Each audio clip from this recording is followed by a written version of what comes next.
बिस्मिल्लाहिर्रहमानिर्रहीम। अस्सलाम वालेकुम स्टूडेंट्स। जियोग्राफी सब्जेक्ट और क्लास 8 है, पेज नंबर 43 पे हैं। हम पढ़ रहे हैं डिफरेंट टाइप ऑफ पोल्यूशंस को। पिछली वीडियो के अंदर हमने एयर पोल्यूशन के बारे में पढ़ा और आज हम क्लियर करेंगे वाटर पोल्यूशन को।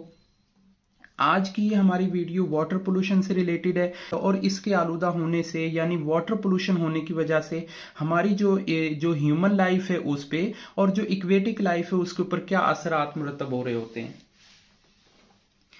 Untreated domestic and the industrial sewage, pore forming particles, soil erosion of oil spills, all causes the water pollution. Students, ये जो डेफिनेशन वाटर पोल्यूशन की है बहुत कॉम्प्रिहेंसिव सी एक डेफिनेशन है कि अनट्रीटेड जो डोमेस्टिक और इंडस्ट्रियल सीवेज होता है, मतलब जो सीवरेज का पानी अनट्रीटेड या डोमेस्टिक लेवल पे निकल रहा होता है, फैक्ट्रियों से निकल रहा होता है, और पोर फार्मिंग पार्टिकल्स होते हैं। पोर फार्मिंग पार्टिकल्स प्रैक्टिसेस और जो पोर फार्मिंग प्रैक्टिसेस होती हैं वो ये होती हैं कि पेस्टिसाइड्स का इस्तेमाल कर लेना, मेडिसिन का इस्तेमाल कर लेना और मुख्तलिफ किस्म की जो कीड़े मार अद्वियात हैं उनका इस्तेमाल करने से भी जो फार्मिंग है उसका जो रिजल्ट है ना सिर्फ फसलों के लिए बल्कि इंसानों के लिए भी नुकसानदेह होता है। सॉइल इरोशन है कि जब सैलाब आते हैं जो जमीन की जो ऊपर वाली तह होती है, जो फर्टाइल सिल्ट होती है वो निकल जाती है। ऑयल स्पिल्स होता है कि पानी के अंदर जो ये ऑयल का ये जो कंटेनर्स और बहरी जहाज चल रहे होते हैं, समुद्र के अंदर ट्रैवलिंग हो रही होती है, वहां से जो तेल है उनसे निकलता है और वो भी वाटर पोल्यूशन का बाइस बनता है। In some countries, raw sewage is discharged directly into the rivers and seas। के कुछ ऐसे भी मुल्क हैं जहाँ पे ये जो रॉ सीवरेज होता है ना ये डायरेक्टली इसे दरियाओं में और समुद्रों में डाल देते हैं। Domestic and industrial sewage contain human waste कि इस डोमेस्टिक और इंडस्ट्रियल सीवेज के अंदर ना ह्यूमन वेस्ट भी होता है, डिटर्जेंट्स भी होते हैं। अब डिटर्जेंट्स जो है ना ये केमिकल एलिमेंट होते हैं जिनको हम अपनी सफाई के लिए, कपड़ों की सफाई के लिए, घरों की सफाई के लिए और मुख्तलिफ डिफरेंट टाइप्स के लिए हम यूज कर रहे होते हैं। And the chemical discharge of the industries, और केमिकल डिस्चार्ज भी हो रहा होता है इंडस्ट्रीज के अंदर के वो जो कॉटन की हैं, वीविंग की हैं और डिफरेंट किस्म की मैन्युफैक्चरिंग होती है जिनके अंदर तो कहीं पे कोई उनके जो डिस्चार्ज होते हैं वो भी इंडस्ट्री इस वाटर पोल्यूशन का बाइस बन रहे होते हैं। Human waste break down eventually, के फिर भी ह्यूमन वेस्ट जो होता है वो तो आखिरकार ब्रेक डाउन हो ही जाता है, but it also contain bacterias and viruses can be pollute the river and the seas which is the sewage of the discharge. लेकिन फिर भी किसी हद तक ये ना इसके अंदर बैक्टीरियाज और वायरसेस होते हैं जो कि इस पानी को जो समुद्रों और दरियाओं के अंदर जा रहा होता है ना उसे खराब कर रहे होते हैं, उसे सीवेज डिस्चार्ज कर रहे होते हैं। Chemical in industrial wastage contain nitrates. Chemical जो होता है इंडस्ट्रियल एरिया से निकलता है उसके अंदर नाइट्रेट होता है, फॉस्फेट होता है, लीड एंड मर्करी होते हैं। अब ये जो जितने भी सब्सटेंसेज हैं ये बड़े हार्मफुल हैं, ये टोटली नुकसानदेह है, the poisonous and the harmful living for the organism of the people, कि ये इंसानों के लिए भी और जितने भी लिविंग ऑर्गेनिज्म होते हैं ना उस हैबिटेट के अंदर रह रहे होते हैं, जो उस इक्वेटिक लाइफ के अंदर रह रहे होते हैं, उन सब के लिए ये बड़ा नुकसानदेह होते हैं। Therefore, untreated sewage should be treated to remove the harmful substances before the discharge.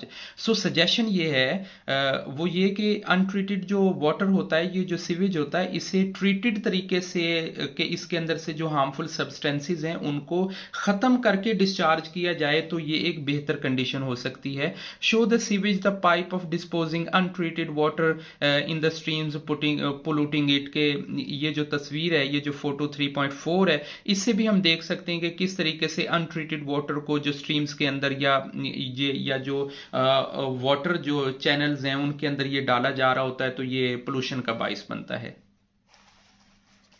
Common chemicals used by farmers के हमने यहाँ पे अनट्रीटेड के बारे में एक्सप्लेनेशन क्लियर कर ली है कि वो क्या है।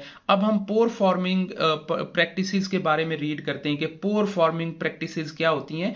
कि common chemicals used by the farmers and up in soil, के ज़मीनों के अंदर ना फार्मिंग के लिए जो फार्मर्स हैं, जो किसान हैं, वो कुछ पेस्टिसाइड्स का इस्तेमाल कर रहे होते हैं। Agriculture natural runoff the contain those chemicals flow into the rivers, lakes and seas polluting the water bodies. और जो water bodies है ना ये उसके अंदर शामिल होते हैं lakes में, seas में, rivers में, और जो flowing water होता है ना, जो भी होता है वहां पे ये शामिल हो रहे होते हैं.